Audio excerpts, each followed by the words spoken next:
क्या कभी ये सोचा है कि किसी के 40 आराम से गुजरेंगे, या फिर जिसे कहते हैं संघर्ष का शिखर उस पर, और इसका फैसला असल में 20s में लिए गए करियर के फैसलों से होता है? बिल्कुल। आज हम इसी पर गहराई से बात करने वाले हैं। जीवन के ये अलग अलग दशक 20s, 30s और 40s, इनकी अपनी प्राथमिकताएं और चुनौतियां होती हैं। तो आइए इस सफर को शुरू से समझते हैं। सब कहते हैं कि 20s की उम्र जो है वो ऊर्जा और उत्साह की है, लेकिन आर्थिक तौर पर यहां सबसे बड़ा दांव क्या होना चाहिए? देखिए, यहाँ का मूल मंत्र बहुत सीधा है। संपत्ति में नहीं, खुद में निवेश करें। खुद में निवेश मतलब अपनी स्किल्स पर?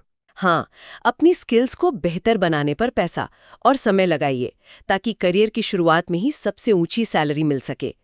जितनी ऊंची शुरुआती सैलरी होगी ना, भविष्य में बढ़त उतनी ही तेज होगी। लेकिन ये कहना आसान है। कई लोग तो यही कहेंगे कि 20s में जोखिम लेने का मतलब है अस्थिरता। क्या करियर की शुरुआत में एक सुरक्षित, स्टेबल नौकरी ढूंढना वाकई गलती है? यही तो सबसे दिलचस्प बात है। इस उम्र में जिसे हम जोखिम कहते हैं, जैसे इंडस्ट्री बदलना या दूसरे शहर जाना, वही असल में सबसे बड़ी सुरक्षा है। अच्छा, वो कैसे? क्योंकि इस दशक में जो कमाई की क्षमता बन जाती है, वो अगले 20 साल तक साथ देती है। ध्यान करियर से पैसा बनाने पर होना चाहिए, न कि बाजार के उतार चढ़ाव से। ठीक है। और कोई भी निवेश करने से पहले 2 सबसे जरूरी खंबे खड़े करने होते हैं। 2 खंबे? इसका क्या मतलब है? पहली सैलरी से ही हेल्थ इंश्योरेंस और टर्म इंश्योरेंस लेना। एक हेल्थ इंश्योरेंस जो मेडिकल इमरजेंसी में अस्पताल के बड़े खर्चों से बचाए, और एक टर्म इंश्योरेंस जो परिवार को किसी अनहोनी की स्थिति में आर्थिक सुरक्षा दे। बिल्कुल। इनके बिना सारी आर्थिक प्लानिंग एक तरह से खोखली है। ठीक है। तो मान लीजिए 20s में ये नींव खिल दी गई, अब 30s की दहलीज पर जिम्मेदारियां दरवाजा खटखटा रही हैं। यहाँ खेल कैसे बदलता है? कि स्कूल फीस और साथ ही रिटायरमेंट के लिए एसआईपी शुरू करना, इसी दशक में सब कुछ एक साथ आता है। इसीलिए 20s में बनाया गया मजबूत करियर ट्रैक यहाँ बहुत काम आता होगा, है ना? बहुत ज्यादा। और अगर कोई इन दोनों दशकों में चूक जाए तो तब 40s में वो संघर्ष का शिखर कैसा दिखता है जिसका जिक्र हमने शुरू में किया था?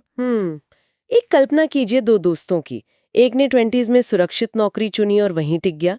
दूसरे ने 2-3 बार नौकरी बदली, हर बार नई स्किल सीखी और सैलरी बढ़ाई। ठीक है। 40 की उम्र तक पहले दोस्त की सैलरी शायद 5.5 लाख है, जबकि दूसरा 3 से 4 लाख तक पहुंच चुका है। काफी बड़ा अंतर है। और ठीक इसी समय 2 बड़े खर्चे एक साथ आते हैं। बच्चों की महंगी पढ़ाई, जैसे इंजीनियरिंग के लिए मान लीजिए 50 लाख तक। बाप रे। और साथ ही बुजुर्ग माता पिता की स्वास्थ्य संबंधी जरूरतें। अब सोचिए, 1.5 लाख की कमाई में ये सब संभालना लगभग नामुमकिन हो जाता है। बिल्कुल। यही है वो संघर्ष का शिखर। ये तो काफी सोबरिंग है। तो सार ये है कि हर दशक का एक खास मिशन है। 20s में अपनी कमाई की क्षमता को आसमान तक पहुंचाना। सही। 30s में उस कमाई को समझदारी से निवेश करना, ताकि 40s में आर्थिक आजादी की सांस ली जा सके। आपने बिल्कुल सही निचोड़ निकाला। और ये सब एक बहुत दिलचस्प सवाल खड़ा करता है। अच्छा, ये तो दिलचस्प मोड़ है। बताइए क्या सवाल है? इन सारी बातों से यही लगता है कि जिसे हम सुरक्षित नौकरी कहते हैं, शायद वही सबसे बड़ा आर्थिक जोखिम है।